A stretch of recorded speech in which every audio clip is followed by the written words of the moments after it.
మరి విఘ్నేశ్వరుడు పార్వతీదేవి యొక్క కుమారుడు కనుక శ్రీ మహావిష్ణువుకి మేనల్లుడు అవుతాడు.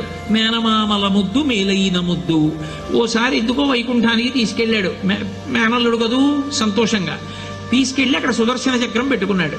ఇదేమిటో బాగుందని తీసి తొండంలో కింద పెట్టి మింగేశాడు. అయ్యబాబో, ఇది శత్రు సంహారకమైనటువంటి సుదర్శన చక్రం రా, దీన్ని మింగేశాడు పిల్లాడని ఎలా బయటికి తెప్పించాలో అర్థం కాక విష్ణువు మొట్టమొదట ఆ పిల్లాడి ముందు ఇలా చెవులు పట్టుకుని గుంజీలు తీశాడు.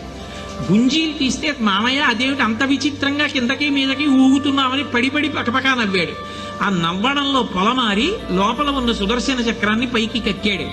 పైకి కక్కడానికి విష్ణువుకి సాధనంగా ఆనాడు గుంజీలు తీశాడు కనుక ఎవరు గుంజీలు తీస్తారో వాళ్ళని చూసి సంతోషించి అనుగ్రహిస్తూ ఉంటాడు.